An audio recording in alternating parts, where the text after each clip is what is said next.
هذه المرثية الحزينة كتب كلماتها بشير عبد الجليل محمود عبد اللطيف بعد مقتل بنت عمه باريس محمد محمود عبد اللطيف من محافظة تعز مديرية المسراخ عزلة إنبيان، حيث كان مقتلها في بيت زوجها قرية العكيمة.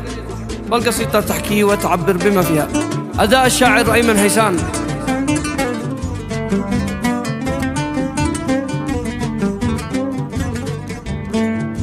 لحظة يا زمان الهموم، يا ليت القيامة تقوم، علم اليوم غير العلوم، هوله مثل هول الصعيد، وانت المطلع والوكيل يا رب النبي والخليل، أدعك وانت واحد جليل دوي قلب عبدك بشير. باريس موتها فاجعة قد هز السما السابعة، وقعت في تعز واقعة من مجرم وظالم حقير، من مجرم وظالم حقيقي. باريس موتها فاجعة قد هز السما السابعة، وقعت في تعز واقعة من مجرم وظالم حقيقي. أكبر حادثة مؤلمة بيد الشلة الظالمة، أين الأمة المسلمة لا عالدين لا عالظما.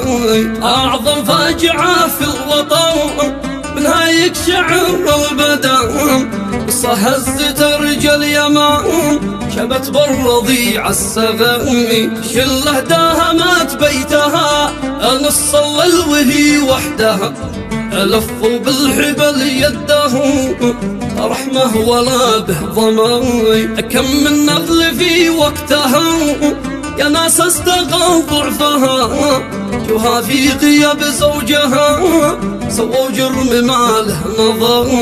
بالتعذيب والاغتصاب يا ناس عذبوها عذاب، لا ما وعي باريس غاب، كانت بينهم كالأسير، كانت بينهم كالأسير. بالتعذيب والاغتصاب يا ناس عذبوها عذاب، لا ما وعي باريس غاب، كانت بينهم كالأسير. كم نادت كما استنجدت من تعذيبها، كم بكت لكنهم ما لقوا إلى الوحشية والنكال. صاحت بس ما فادها، ما حد قد سمع صوتها، تغطوا على لكفها يسمع ندوها الجوال. شله ما معاهم ذمم، كم كانت تصيح وكم تصرخ من أشد الآلام، من هول الوجع والمصايب.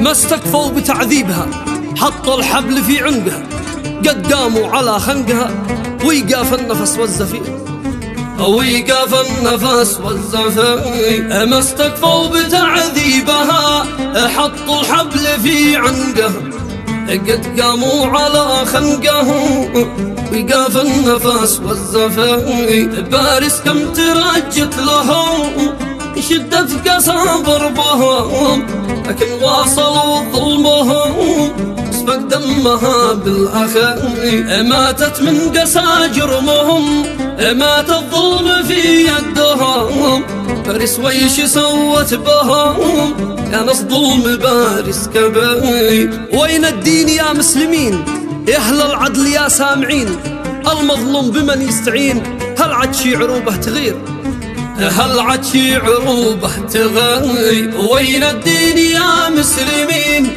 يا أهل العدل يا سامعين، المظلوم بمن يستعين، هل عد شي عروبه تغير. ضاع الأمن ضاع الأمان عرض الناس يا وقتهان، يا ناس الله المستعان هذا الفعل والله نكاي. باريس يا رجال بنتنا، باريس أمنا واختنا، باريس عرضنا كلنا، شبوا بالغضب والنفير، شبوا بالغضب والنفير. باريس يا رجال بنتنا، باريس أمنا واختنا، باريس عرضنا كلنا، شبوا بالغضب والنفير.